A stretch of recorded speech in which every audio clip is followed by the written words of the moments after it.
Hey class, today let's discuss power. First of all, why did you want to be a fire officer? It's a look inside yourself. What motivated you to be there? Is it so that you can control the situation, or can you make the organization better? It's the very first fundamental piece of it, because that leads to how you're going to deal with the term power.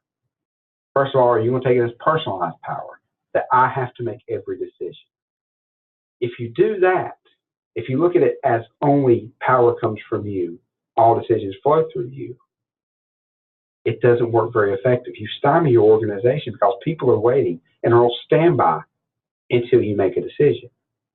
The best example I can give is I've been on a small fire department before where every decision went by the fire chief. And we would honestly wait until the chief made a decision before we would do anything. And that really did slow down how we worked. Compared to a socialized view of power, I give my power back out to the group. They get to make their decisions at the right level, and we're growing as an organization. The organization doesn't stymie. It's how you view power. Does that make sense? I hope it does. I mean, it's looking at it as me or y'all. If I can keep power with y'all, we can do more together. One of my favorite professors said, if you want to go fast, go by yourself. But if you want to go far, go with your friends. Same concept. Everybody's adding to the organization. Now, let's talk about formal power and then informal power. This one's pretty interesting. The concept you can bring in here is that with somebody who is in a formal power position, they can punish you, right? The informal person can't do anything to you, right? Wrong. The informal leader still has power. They may not eat with you, they may not talk to you, but by not doing anything with you, you're being punished. Does that make sense? Realize that you have formal powers in a formal position, and you also have powers in the informal position. Now, so we're going through here, and I like to keep this in front of me so I don't get messed up. We have 7 types of power, and I want to talk about really quickly legitimate power. Legitimate power is given by the organization. It is your rank. You're following your policies and procedures. As a captain, I can do this. As a chief, I can do this. As a city manager, I can do this. It's legitimate. Those powers were given to you. The second is coercive power. This is where I can say, I will punish you if you don't do what I say. It's the least effective because, believe it or not, everybody has a breaking point, and at some point, they're going to call you on it. Sure, punish them all you want to, they're going to leave. And believe it or not, when you're there by yourself, you don't have an organization. Now, reward power. This is really kind of interesting. You're able to reward the people in your organization. You're giving gifts away for your power. The problem is, again, there's only so much you can do. You're going to run out of rewards. Okay? That makes sense? Expert power. This is where you're an expert in an area. The best example I can give is when you're doing a truck committee. You actually bring in someone who will explain how it should happen. What do you need on the truck? They're an expert in their particular area. Another example might be a high-angle rescue. I may give up, if I'm the captain that's in my primary district, if we have another captain who comes in that's their expertise, I'm going to give them a command of that situation because that's in their wheelhouse. Let them use that. Does that make sense? Expert is in a particular area. Connection power. This is an informal power. It's really cool. It's who you know. It's power because you have friends and associates, and you worked and networked.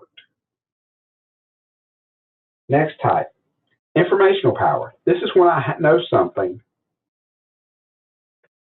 that no one else knows, and because I hold this information, I have power in that situation. I may be the person that always knows all the secrets, and because I know them, I'm elevated in the organization. Again, once the information's out, usually I go back to where I belong. Now, reverent power. This is kind of my favorite type of power. This is when it's no longer about the position. It's about the person in the position. It's when finally they're willing to go with you because they've bought into you. They've bought in 100% that you're the right person for the job. They don't care that you're the chief. They're following you because of you. They have respect for you and go anywhere with you. This is when they now say, this is my fire chief, not that here's the chief. And it's kind of the golden standard. Once you get to reverent power, when you walk into the room, they're not going to ever question you. You've been there, you've done it, you got the t-shirt. Does that make sense? Now, know when to use those 7 types of power in the right situation. Okay? There are times, for example, in your book, there's a little section called Leadership Styles and Types of Power. The time when I'm using my legitimate power would be in an autocratic situation. In other words, I'm in an emergency scene. I need to use my position as a captain, a chief, whatever, to be able to give orders. Does that make sense? Don't use the wrong type of power at the wrong moment. That's all they're asking. The next principle is called the Peter Principle. And basically, this is nothing more than you will rise to a level where you are no longer effective. You always go one step too high. In other words, you are an effective captain, but you're an ineffective chief. That happens to a lot of organizations, but not in the fire service in particular, because usually we have testing. So we actually are effective at the level we are promoted to. We don't, if you cannot pass the captain's test, you can't become, a captain. No offense. You make the requirements. Therefore, the likelihood of the Peter Principle in fire service is greatly diminished. The common thing they say is you rise to the level of incompetence. You're one step too far up. So don't worry about that. In general, it doesn't happen. Now, are there people out there that can test incredibly great and are horrible when you actually hire them? Yes. And the situation becomes, as the leader, that step above, how do you move them to a position where they'll be successful without causing problems? Because you have 2 issues right there. You have to save face for the organization and keep your people safe, and you have to save face for somebody that was very competent one position below. It's very hard to move a deputy chief to a division chief, or a division chief back to battalion chief, or battalion chief back to captain.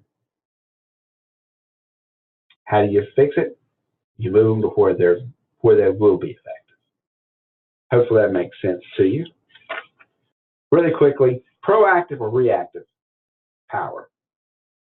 Proactive is always the preferred way.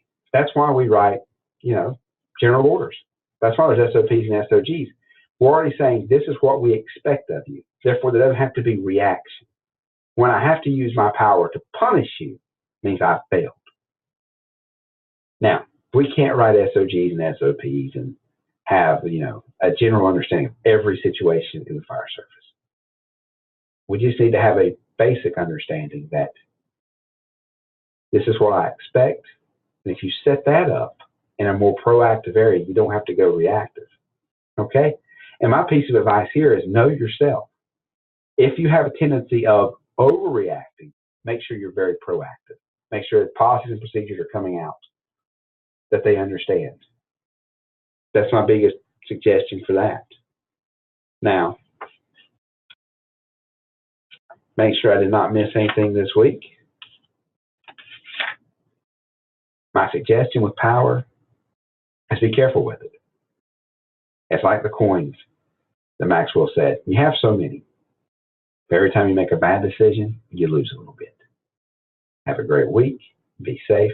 And I'll talk to you soon.